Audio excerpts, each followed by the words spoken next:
Hey guys, I'm Becky from Book Bite Reviews, and today I am finally talking about the minuscule amount of books that I read in March.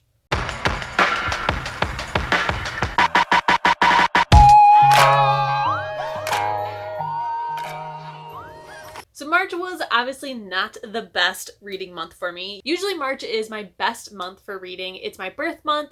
Reading is my favorite thing to do, so I always try to prioritize it in March, and it did not happen this year. And then of course, as we all know, we're all going through something right now, and that happened the last 2 weeks of March here in the US. And then me having to convert from working at the library to now working at home for the library, it has just been a really big struggle to find time to read.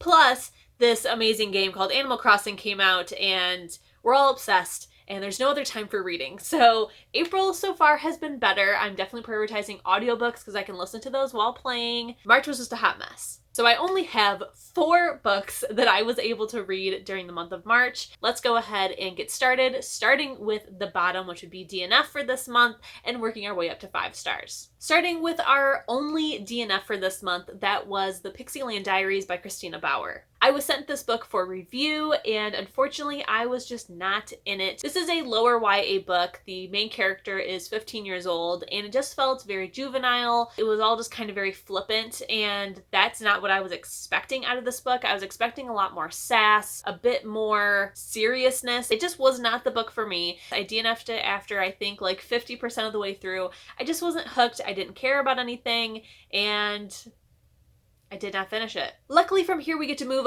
all the way up to the 4 stars, where we had 1 4-star, and that was The Raven and the Dove by Kaitlyn Davis. I am so sad that this book is in the 4-star pile. I had such high expectations for this book, which is why it ended up being in the 4-star pile. I did not feel that my expectations were lived up to. I was so hyped for this book. I feel like a lot of people were, and I feel like a lot of people are going to be disappointed because it was not at all what I was expecting. It was good and very interesting. I was expecting something kind of like The Selection meets Daughter of Smoke and Bone, maybe also like The Beholder by Anna Bright. That is not what this book was. It was still good, but again, it just wasn't exactly what I was expecting. I thought it was going to take a different turn.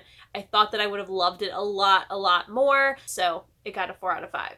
And now finally, our 5-star books for the month. The very first one I'm going to talk about is The Upside of Falling by Alex Light. This book was so freaking cute. I love this book. I read it in one day. It was absolutely perfect. It was everything that I wanted. I just loved it. I was laughing out loud. I thought it was so freaking cute.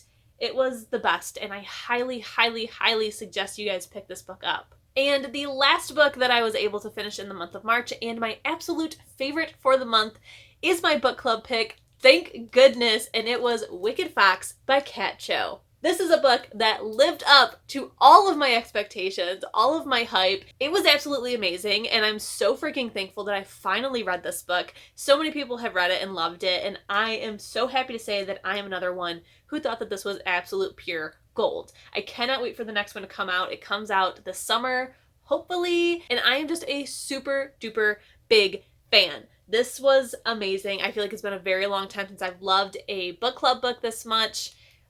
It was great. It was really great. I will say that after talking with my book club members, I do realize that there were a couple problems in some areas, but honestly, I didn't care. I thought it was fantastic. So guys, those were all 4 books that I was able to read in the month of March. I'm hoping that the owls can bring my reading back up. I think it will, because I'm always very excited about her readathons, so I think it's going to work out just fine. Thank you guys so much for watching this video. If you enjoyed it, please don't forget to give it a thumbs up.